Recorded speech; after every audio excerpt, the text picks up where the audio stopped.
Қайырлы күн, құрметті математика пән мұғалімдері мен Жомарт Мұратұлы физика математика ғылымдарының кандидаты. TikToktағы және YouTube'тағы парақшамда күрделі математикалық есептердің шешулерін көрсетемін. Бүгін мынадай тригонометриялық теңдеудің шешуін көрсетемін. Бұл есеп оңай болып көрінгенмен өте көп мұғалім бұны анықталу ескермей қате шығарып бұл есепті.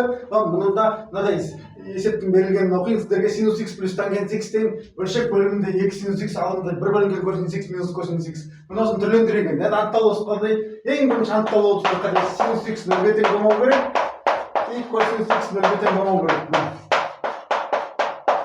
Значит, бұдан не шығады? Пи бөлінген 2 плюс пикаға тең болу, мынау пикаға, значит, x тең болмау керек. Пика бөлінген 2. Пика бөлінген 2. Бүтін зам. Міне. Осында. Енді түрлендіреміз сосын. Қалай?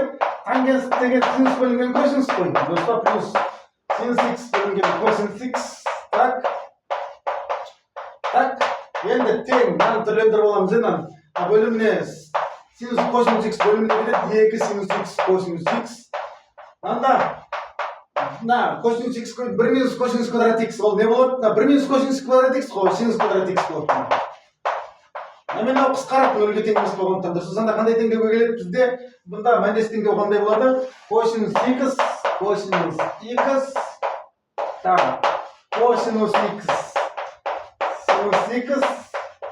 плюс синус x тең 2 косинус x, 2 косинус x, да, 2 косинус x-тан синус x.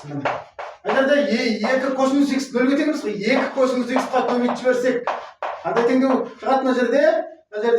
Не қылсақ, қалай болады түрлендіру? 2 косинус x синус x плюс 2 синус x тең синус x. Мында шығарып жіберсек қалай болады? Қандай теңдеу келеді? Синус x ортақ жақшаның сыртына шығарып жібереді ғой. 2 косинус x плюс жақша синус x аяққа шығып 2 синус x минус синус x болды. Мына жерде 2 косинус x синус x ортақ қой. Синус x жақшаның не болады? 2 косинус x плюс 1 тең болады. Бірінші көбейткіш нөлге тең бола алмайды. Синус x нөлге тең емес қой. Енді екінші жақшада тұрған көбейткіш қана нөлге тең болады. Сонда қандай? Өйткені бөлшектің бөлімі нөл бола алмайды ғой. Сосын нөлге тең болады. Жақшаның іші нөл болу керек. 2 косинус x плюс 1 тең 0. Сонда косинус x тең минус 2-ден 1. Сонда, сонда қандай болады? Енді мына шешімі x тең косинус минус 2-ден 1 қандай? Плюс минус қалай болады? Минус 2-ден 1. Ой, 2 пи бөлінген 3 қой. Плюс минус 2 пи бөлінген 3 плюс 2 пи к бүтін сан. Міне.